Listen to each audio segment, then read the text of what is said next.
यूहन्ना अध्याय 8 उसकी 51 आयत में यीशु मसीह ने कहा, मैं तुमसे सच सच कहता हूँ कि यदि कोई व्यक्ति मेरे वचन पर चलेगा तो वह अनंत काल तक मृत्यु को ना देखेगा। 53 आयत में यहूदी लोगों ने यीशु मसीह से कहा, हमारा पिता अब्राहम तो मर गया, क्या तू उससे बड़ा है? और भविष्यद्वक्ता भी मर गए, तू अपने आप को क्या ठहराता है? यीशु ने उत्तर दिया, यदि मैं आप अपनी महिमा करूँ तो मेरी महिमा कुछ नहीं, परंतु मेरी महिमा करने वाला मेरा पिता है, जिसे तुम कहते हो कि वह तुम्हारा परमेश्वर है। तुमने तो उसे नहीं जाना, परंतु मैं उसे जानता हूँ। यदि मैं कहूँ कि मैं उसे नहीं जानता तो मैं तुम्हारी तरह झूठा ठहरूंगा, परंतु मैं उसे जानता और उसके वचन पर चलता हूँ। तुम्हारा पिता अब्राहम मेरा दिन देखने की आशा से बहुत मगन था और उसने देखा और आनंद किया। यहूदियों ने उससे कहा, अब तक तू 50 वर्ष का नहीं, फिर भी तूने अब्राहम को देखा है? यीशु ने उनसे कहा, मैं तुमसे सच सच कहता हूँ कि पहले इसके कि अब्राहम उत्पन्न हुआ मैं हूँ। अगर आप ध्यान से इसे पढ़ें तो यहाँ ऐसा लिखा जाना चाहिए था कि पहले इसके कि अब्राहम उत्पन्न हुआ मैं था, पर यीशु मसीह ने कहा कि पहले इसके कि अब्राहम उत्पन्न हुआ मैं हूँ। I am. लोगों के नाम के साथ हम था लगाते हैं, इंग्लिश में वॉज लगाते हैं जब वो मर जाते हैं। मेरे दादाजी थे, मेरा दोस्त था, पर सिर्फ परमेश्वर ही इतना महान है कि उसके नाम के साथ था नहीं लगता, क्योंकि वो हमेशा से ही था, है और रहेगा। परमेश्वर पास्ट का, अतीत का परमेश्वर नहीं, वो वर्तमान का परमेश्वर है। परमेश्वर के लिए कोई पास्ट नहीं, कोई फ्यूचर नहीं, उसके लिए सब कुछ अभी है।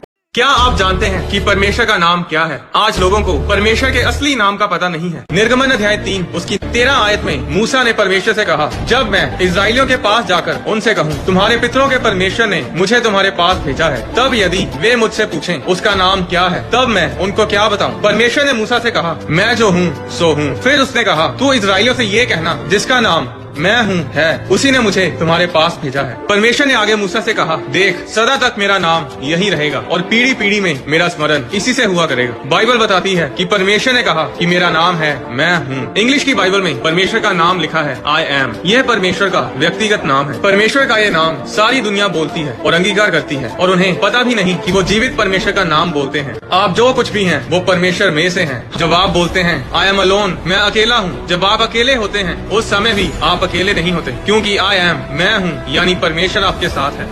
बाइबल बताती है कि परमेश्वर प्रेम है। परमेश्वर पहले प्रेम नहीं करता, वो पहले खुद प्रेम है और इसीलिए वो प्रेम करता है। वो प्रेम इसलिए नहीं है कि वो प्रेम करता है, वो प्रेम है इसीलिए वो प्रेम करता है। परमेश्वर को कुछ बनने के लिए पहले कुछ करना नहीं पड़ता, वो करता ही इसीलिए है क्योंकि वो है। के ऊपर परमेश्वर का कोई एड्रेस, कोई पता नहीं था। आदम और हवा के पाप करने पर परमेश्वर का आत्मा उन्हें छोड़कर चला जाता है और फिर कभी भी आदम और हवा के अंदर नहीं आया। पर निर्गमन अध्याय 25 उसकी 8 आयत में परमेश्वर मूसा से बात करता है और उसे बोलता है कि इजरायली लोग मेरे लिए एक पवित्र स्थान बनाएं कि मैं उनके बीच निवास करूं। और इस तरह परमेश्वर की आज्ञा के अनुसार मिलाप वाला तंबू बनाया गया। पर क्या आप जानते हैं कि उस मिलाप वाले तंबू में भी पर्दे लगाए गए ताकि कोई भी इंसान परमेश्वर की हजूरी में जा ना सके।